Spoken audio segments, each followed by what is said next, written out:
রমেনবাবু ওনার স্ত্রীকে নিয়ে মাঝে মাঝেই অফিসের ছুটি পেলেই ঘুরতে বেরিয়ে পড়তেন। রমেনবাবুর স্ত্রীর শখ ছিল খুব ভালো ভালো হোটেলে নিত্য নতুন সব খাবারের আইটেম টেস্ট করা। নামজাতা হোটেলে রমেনবাবু স্ত্রী শর্মিষ্ঠাকে নিয়ে খেতে যেতেন ঠিকই, কিন্তু খাবার পর বিল মেটাতে গিয়ে পকেট হয়ে যেত ফাঁকা। তা সত্ত্বেও প্রায় প্রতি রবিবারই উনি স্ত্রীকে নিয়ে এই রকমই ঘুরতে বেরিয়ে পড়তেন। আজ খাবারগুলোর টেস্ট অসাধারণ ছিল, তাই না বলো? হ্যাঁ, খুব ভালো ছিল। আচ্ছা, তাড়াতাড়ি বিল পেমেন্ট করো তো। বাড়ি গিয়ে আবার টিভিতে সিরিয়াল দেখার সময় হয়ে গেল। তাড়াতাড়ি ফিরতে হবে কিন্তু। রমেনবাবু প্রতিবারের মতন এইবারও সব রেস্টুরেন্টের পেমেন্ট অনলাইনেই করলেন। তারপর তাড়াতাড়ি ওনারা বাড়ি ফিরলেন। ফিরতে ফিরতে রমেনবাবু ভাবলেন, এইভাবে মাঝে মাঝে বাইরের খাবারের বিল মেটাতে গিয়ে পকেট তো পুরো ঘরের মাঠ হয়ে যাচ্ছে। অনলাইনে সব পেমেন্ট করি তো শর্মিষ্ঠা তাই কিছুই বোঝে না। এত বিল পেমেন্ট করতে গিয়ে তো ব্যাংক অ্যাকাউন্ট পুরো ফাঁকা হয়ে যাচ্ছে।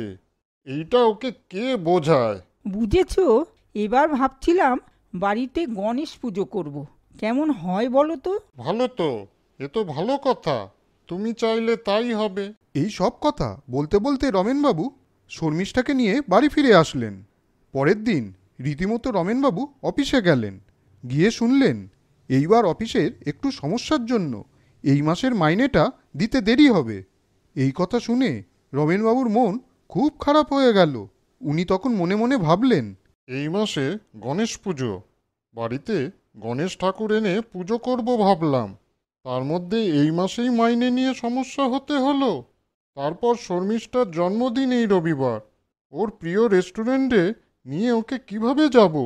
এত টাকা পাবো বা কোথায়? কি যে করি! টাকার সমস্যা থাকলেও রমেনবাবু বাড়িতে শর্মিষ্ঠাকে কিছুই বললেন না। হাতে অল্প কিছু টাকা সঞ্চয় ছিল। ওই টাকা দিয়েই গণেশ পুজোর কেনাকাটা শুরু করবেন বলে ঠিক করলেন। পুজোর 2 দিন আগে দুইজন মিলে গণেশ পুজোর সব কেনাকাটা করতে বেরোলেন। কিন্তু রমেনবাবু বাড়িতে ওনার মোবাইল ও ব্যাংকের ডেবিট কার্ডটা ভুলে রেখে গেলেন। তাই কেনাকাটার পর এইবার উনি অনলাইনে পেমেন্ট না করে ক্যাশেই পেমেন্ট করলেন। শর্মিষ্ঠা দাঁড়িয়ে দাঁড়িয়ে সব দেখল। অনলাইনে না করে ক্যাশে পেমেন্ট করায় শর্মিষ্ঠা বুঝতে পারল এই অল্প কিছু জিনিসের কত দাম। শর্মিষ্ঠা তখন মনে মনে ভাবল, এতদিন রেস্টুরেন্টে যখন অনলাইনে পেমেন্ট করতো তখন কিছুই বুঝতাম না। আজ পুজোর এই কটা জিনিসের জন্য কতগুলো টাকা দিতে হচ্ছে। তাহলে রেস্টুরেন্টের কত বিল হতো। অনেক অনেক টাকা নষ্ট হয়েছে। এতদিন রেস্টুরেন্টে খাওয়ার জন্য অনেক টাকা নষ্ট হয়েছে, সেইটা তখন শর্মিষ্ঠা একটু একটু বুঝতে পারল। এরপর গণেশ পুজোর ঠিক আগের দিন শর্মিষ্ঠার জন্মদিন ছিল। শর্মিষ্ঠা তখন রমেনবাবুকে বলল, এবার আমার জন্মদিনে কি প্ল্যান আছে বলো তো? রমেনবাবু মনে মনে ভাবলেন, গণেশ পুজোর বাজার করতেই তো এইবার সব টাকা শেষ। ওকে এইবারের সমস্যাটা কি করে যে বোঝাই। তার উপর জন্মদিনে রেস্টুরেন্টে নিয়ে যাওয়ার আবদার করলে তো হয়ে গেছে। কি যে করি! হে সিদ্ধিদাতা গণেশ, পথ দেখাও আমাকে। এই ভাবতে ভাবতে শর্মিষ্ঠা বলে উঠল, এবার আমার জন্মদিনে আমি স্পেশাল কিছু রান্না বাড়িতেই করব প্ল্যান করেছি। এবার রেস্টুরেন্টে গিয়ে আর ওইভাবে টাকা নষ্ট করব না, দেখো। রমেনবাবু এই কথা শুনে আশ্চর্য হয়ে গেলেন। হঠাৎ তোমার কি হলো? হঠাৎ এই পরিবর্তন? না না, হঠাৎ না। ভেবে দেখলাম অনলাইনে টাকা দিতে গিয়ে অনেক সময় গায়েই লাগে না, কিন্তু ওই টাকাই হাতে হাতে দিতে গিয়ে বোঝা যায় কতগুলো টাকা প্রতি সপ্তাহে রেস্টুরেন্টের খাবার খেতে গিয়ে নষ্ট হচ্ছে।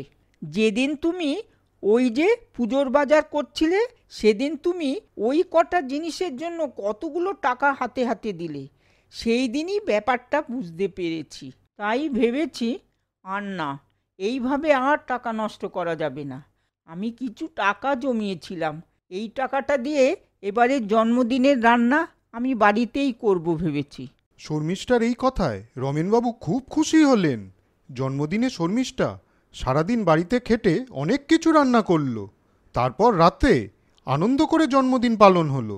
পরের দিন গণেশ পুজো। রমেনবাবু অফিস থেকে ছুটি নিলেন। সেই দিন রমেনবাবুর বাড়িতে গণেশ উৎসব পালন হলো। ওই সময় হঠাৎ অফিস থেকে রমেনবাবুর কাছে ফোন আসলো। হ্যালো রমেন, শোন, অফিস থেকে তো বলেছিল এই মাসের মাইনেটা দিতে দেরি হবে, কিন্তু বস এক্ষুনি মেসেজ করেছে অফিসের সব সমস্যা মিটে গেছে, পরশুদিন সবার মাইনে দিয়ে দেবে বলল। এ তো খুব ভালো কথা, খুব ভালো খবর শোনালি। এরপর রমেনবাবু শর্মিষ্ঠাকে মাইনে নিয়ে অফিসে যেসব সমস্যা হয়েছিল সব খুলে বললেন। এইবার সব সমস্যা মিটে গেছে। পুজোর পরেই, এই রবিবারেই আবার তোমাকে রেস্টুরেন্টে নিয়ে যেতে পারবো, বুঝলে? না না, ওই ভুল আর করব না। এখন থেকে এত দামি জায়গায় আর যাব না। এখন থেকে একটু সঞ্চয় করার দিকে মন দিতে হবে, বুঝলে? এইবার গণেশজি সব সমস্যা মিটিয়ে আমাদের ভুল ধারণাটা ভেঙে দিয়েছে। যা বলেছ। গণপতি বাপ্পা মোরিয়া। গণপতি বাপ্পা মোরিয়া। তাহলে দেখলে তো বন্ধুরা, দরকারে প্রয়োজনীয় জিনিস কিনতে হলে টাকার অপচয় না করে সঠিকভাবে টাকা সঞ্চয় করা উচিত, তবেই হঠাৎ আসা যে কোনো সমস্যা সমাধান করা সম্ভব। বন্ধুরা, গল্পটা তোমাদের কেমন লাগলো?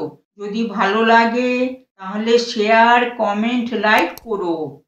আর সাবস্ক্রাইব এবং বেল আইকন প্রেস করতে ভুলো না কিন্তু। আজ চলি বন্ধুরা, পরে আবার দেখা হবে। তোমরা ভালো মতন থেকো কিন্তু।